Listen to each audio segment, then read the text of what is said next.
welcome to this month's edition of What's Your Plan? At Assisting Hands Home Care, we, on a monthly basis, work to educate seniors and their families and others living with disabilities about the various services and programs that are available to help them age successfully in place. So my name again is Steve Lorberbaum. I'm the owner of Assisting Hands Home Care. We are a private duty home care company. What does that mean? We help people in their homes, wherever home might be. Sometimes it's in a hospital, sometimes it's in a hotel, sometimes it's in a private residence. And we work with people making sure they can live successfully and safely at home. This month, though, we're really happy to have Dr. Gowda with us. She is a concierge physician. And so we thought this would be a great topic to learn about the benefits of being in a concierge practice, and then learning a little bit more about her particular type of medical practice, which is osteopathy. So Dr. Gowda, please introduce yourself to the group. Wonderful. Well, thank you so much for having me on today. It's really quite an honor. So, yes, I have a medical concierge practice in Rockville, Maryland, and it's lovely because I truly get to know each patient very well. It's one-on-one personalized care, and that's what the beauty of it is. I spend longer with my patients, get to know them. They share things that you often don't have the time for to share in a traditional medical practice. And so it is membership based. And there's one annual fee that is part of the practice. But really what they get out of it is that they're able to, stay out of urgent care, stay out of getting hospitalized, because data shows that the more you interact with your doctor, the more that you can stay healthier. And it's no longer a focus on avoiding diseases, it's preventative, and it's a matter of having a better quality of life and wellness and mental health and all the things that should be done in a traditional practice. But the reality is that the setup and infrastructure is not there for all that to happen in the limited time that the physicians get with patients in a traditional practice. But I also am very passionate about lifestyle medicine. I've studied through the Academy of Lifestyle Medicine as well as obesity medicine. So I incorporate all those concepts. I also am a great mental health advocate in terms of, speaking to the community about mental health. So when I talk to my patients, it comes naturally. And, I think patients are able to see the personalized care that they get. And this model of healthcare allows you to do that. I'd love to say that I'm extraordinary and I'm wonderful and this and that, and I truly believe that the infrastructure is set up in a concierge practice where you can get to know your doctor better, where the doctor can get to know, so really sit down and get to know patients very well. So yeah, that's but in terms of osteopathic principles, let's get to that in a second, because I have a question I know that everyone will ask. Because the population we serve are seniors. Predominantly, they have Medicare. So I guess, and the inevitable questions are going to come up. How does it work with Medicare? So you have a concierge practice, you pay an annual fee, but then if people come and see you, are there added charges for those doctor visits? And how, if any of this, would be covered by either private insurance or their Medicare? So Medicare doesn't cover the membership fee, but so within concierge practices, different providers are either choose to opt in or opt out. I am credentialed with all of the insurances, including Medicare, so I fulfill the requirement of doing the annual wellness annually, and any of the visits outside of the executive physical exam that's done would then just get billed to insurance, and I don't to Medicare, and I don't bill the patients anything extra. I make it a point to whatever I get from the insurance company I take, essentially. Gotcha. All right. So you participate with all the insurance companies. Your office submits on your behalf, but they may not be typical of all concierge doctors. That's something that makes you True. special. True. Yes. Some choose to opt out, and yes. Gotcha. Okay. So now back to what's really more interesting is, tell me about osteopathy. What is it? How does it differ from a medical doctor philosophy and approach? Sure. Sorry, I'm just going to step away as there's people talking over there, and I didn't want to disturb the group. But osteopathic medicine is a more holistic type of approach to medical principles. The ability that the body can heal itself to a certain degree by maintaining a healthy lifestyle, by there's certain manipulation techniques that we can do that can help, for example, musculoskeletal disorders, or even in diagnosis of certain things. For example, gallbladder disease has certain physical exam signs that show up that can really prevent you from having to order unnecessary tests if we know exactly what's going on. It's kind of an additional tool. When osteopathic medicine was created, it was the FDA was not as robust, and so at that time, Dr. Andrew Still is the one who created it, and his children actually died of medication side effects rather than the disease itself. And so therefore, it was kind of another tool in the box that we use to help diagnose, help treat, and so forth. And the idea is that maybe we can use less medications, whether it's the doses or frequency, and so forth. So I think it's more holistic, and it's a safer way to practice, and not to mention the power of the human touch, right? So when we're doing the physical exam, all these different things that we learn in medical school, it's an extra class that we take in medical school, outside of the whole underlying holistic philosophy. That's what sets us apart. I have people that drive like 40 minutes because I'm an osteopathic physician. Okay, and so you touched on osteopathic manipulation a bit. Tell me about that. Is that like chiropractic work, or is it something different? Tell me, how does that play into all of this? So I think the manipulations the chiropractors do get the reputation for, but think of us as chiropractor, but also a medical doctor, right? So I think it's important to know where to draw the line, where those don't work, where they're harmful. In fact, you don't want to be pressing or even using, I hate this term, cracking, but using those kind of what we call high intensity velocity treatments for elderly who are, could risk fracture and so forth. So I don't know if that answers your question, but a lot of the manipulations are what chiropractors have a reputation for. And so, osteopaths maybe not as well recognized here as in other parts of the world, but you go to medical school for the same 4 years that medical doctors do. You do internships and residencies, fellowships. It's just with a slightly different bent. Is that correct?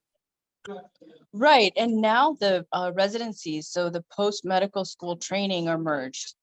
So so there's less of the difference. And previously, when I was in med school and I had to do clinical rotations, I could easily get a rotation at Cleveland Clinic, but then I couldn't get it in some small hospital in Indianapolis because they had never heard of a DO. And so I had noticed that wherever there had been DOs present, whether it's on faculty or previous residents, they're open to it, but it was just, getting foot in the door, and just, it's something different. And so, I think that difference or that gap is being bridged further by the post-residency or the post-medical school training being merged. Gotcha. And having one organization oversee it, called ACGME. And what is your typical what's your typical patient? I mean, to me, there are physicians that work mostly with seniors, they work with young kids. Sort of, where do you fall in? Do you have a specific group that tends to be your patients? There's no specific group, but what I would say really sets our patients apart is that because they are familiar with the type of practice and the membership fee and so forth, they're more invested in their health. They actually take the time to listen, and there's less of a convincing, less of a, I'm very data driven, and I would love to show articles and this and that, and in this model of practice, you actually have the time, but they're, they're well-informed group that is truly invested in their health. And so Gotcha. the savings, the long-term savings that you get from joining these kind of practices are far outweigh just one hospitalization, can eat into so much of many elderly savings, right? So I think it's important to weigh out the peace of mind that they have being able to contact the doctor day or night. My patients have my cell phone number, they have an email address, they have, it's never a matter of, okay, so patients are never hospitalized because they couldn't reach their doctor to get a refill, which was very common in the larger healthcare systems, unfortunately. Gotcha. Those are the kind of things, just the more accessibility they have. You went on to, oh, there you go. You're back off mute. Okay, so is there a typical concierge fee? I realize you know what yours is, but do you know, in terms of folks that are concierge practice doctors, what their typical fee ranges are? Yeah, give me 1 second. This sounds. Did you ask about the concierge fees? Is that what you said? Yes, I did. What I said is, do you know what the range of fees that you and your fellow concierge? Yeah, so I would say in my practice, it's the lowest. I'm sorry, it's getting a little louder, but my practice probably the lowest in the area. It's 1,950 annually, and I haven't changed that in 6 years. And normally every other practice goes up, but I think it's I think that rather than going up on it, patients feel. And the other thing that other practices do is that they have a contract to say, okay, if you've done X, Y, and Z, then you're bound to stay for X number of months or however long. I firmly believe that if a patient is not comfortable in the practice, they should be able to leave. They should have that autonomy and not be bound. So that's probably what sets me apart, is that I do have one of the lowest rates in the area, as well as the fact that I don't hold people hostage to my practice. Gotcha. And is there a typical number of patients that you admit into your practice? I'm not anywhere near that number. I'm not anywhere near that number. I've kept it. I guess it's based on. I guess it's based on how much marketing is done and so forth. But I definitely have room to expand. Gotcha. And do you know, I mean, what others do, for example? Is it 1,000 patients, or they have 200 patients, or you don't really know? So it varies, but I think the maximum is like maybe 600, 700. I know with the MDVIP, because I had interviewed with them at one point, they were about, the doctor I spoke to was at 600. Nowhere near that. But I think that, even an MDVIP type of practice, their model is a little bit different in the sense that they don't have the autonomy that individual concierge practitioners have. So you're an employee of them if you're Right. from the physician's perspective. And which translates to how the patient care can be Yes. delivered at the end of the day, which is why I mentioned that. And do you make house calls, or have a group that you would refer to if somebody needed, they just felt so sick they couldn't make it into your office? So it's not something that I do routinely myself, but I would say that I've done that in the past, because again, these patients, they almost become like extended family at some point and if they can't come in, I've actually gone out, me and my assistant have gone out to individuals' houses, but it's not a routine thing. And I often refer to organizations such as yours. Gotcha. And so what happens when you're on vacation? Or, you want to actually go have dinner with family, you're not available. How do you get coverage then? Sure. So with the kind of the use of more telehealth, especially during pandemic, I'm, my patients can reach me as long as I'm domestic, and honestly, they could reach me when I was in London too. So, but for the most part, when I'm domestic, it's never an issue. They can reach me anytime. My assistant is able to field a lot of calls and just reach me pretty much anytime. I think of this more than just a job. If this is truly my calling, and I'm passionate about being accessible to my patients. And so if I go international, then there are 3 other concierge physicians who are solo practitioners just like myself, and we cover each other. Gotcha. Okay. So there's not a time where I can't get my doctor if I need somebody. Correct.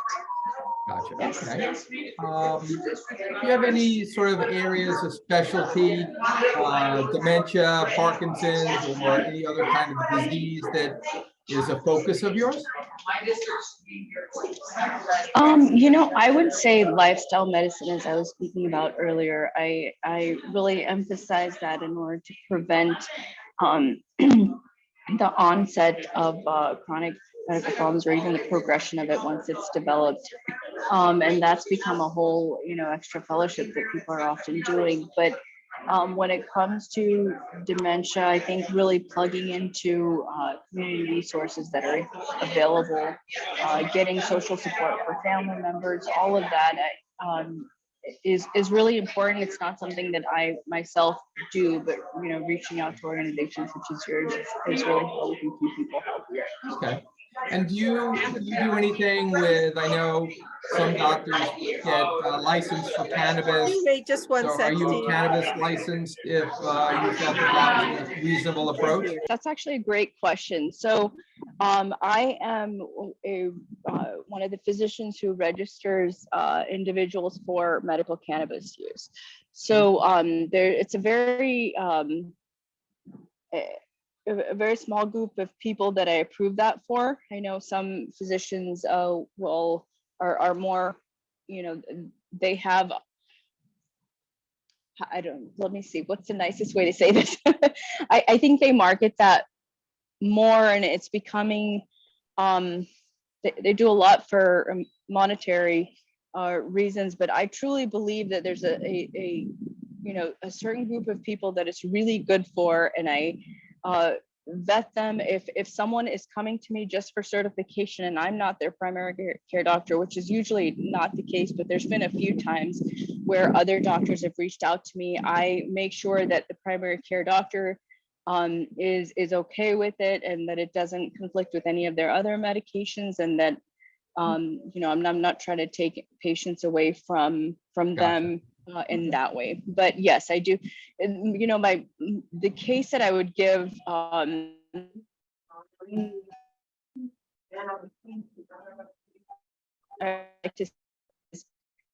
individuals who 8 years old had metastatic cancer, the side effects and so forth. I mentioned it to her, and initially she was kind of taken aback. And so in the sense, she says, Dr. Gowda, I'm not that kind of lady. And so, but I talked to her about the effects of it, and how there's formulations that are, don't have the as much of the psychotropic effects and so forth. And so she was then open to it. And afterwards, her son called me from New York and said, thank you so much. I've been telling my mom, but she's been so resistant. But the minute you mentioned it, she is now open to it. And so, and she actually, it helped her quite significantly.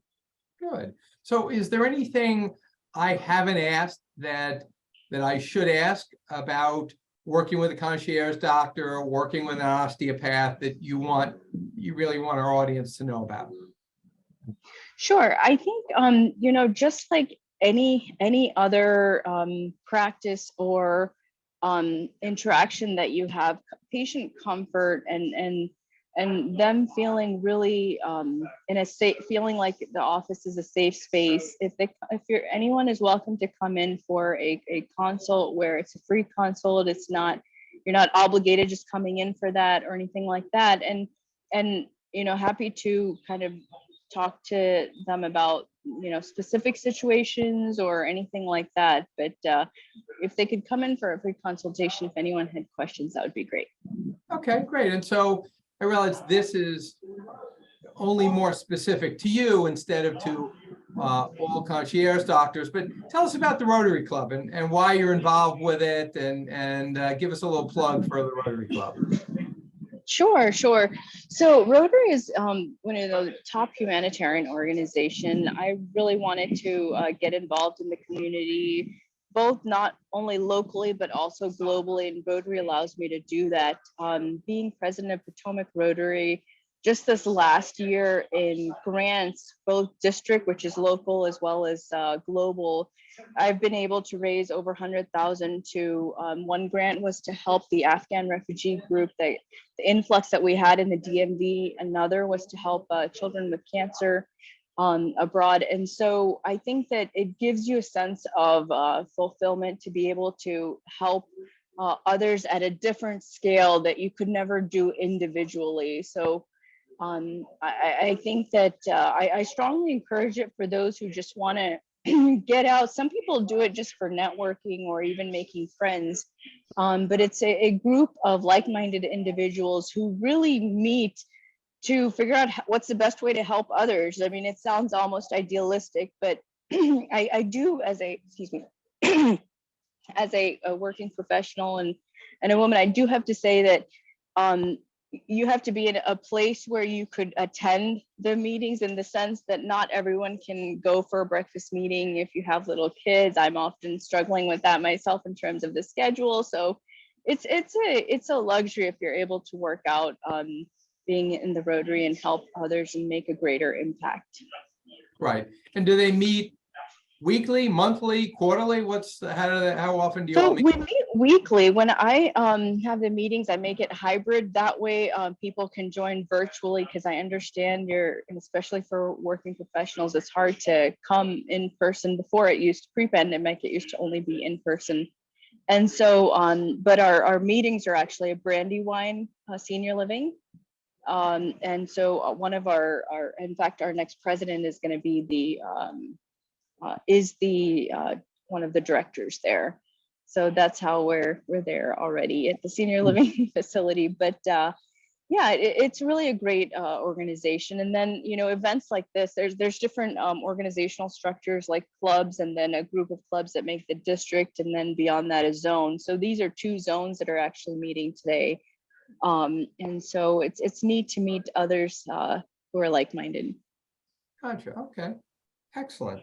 I'm always mindful of our time. So we have about 2 minutes left. I think we've answered all the questions that were in the chat. But if anyone has a specific question for Dr. Gowda, if you want to come off mute and ask away, please feel free. If not, Dr. Gowda, if you have any final words, we welcome them. All right, I hear no questions, so all up to you.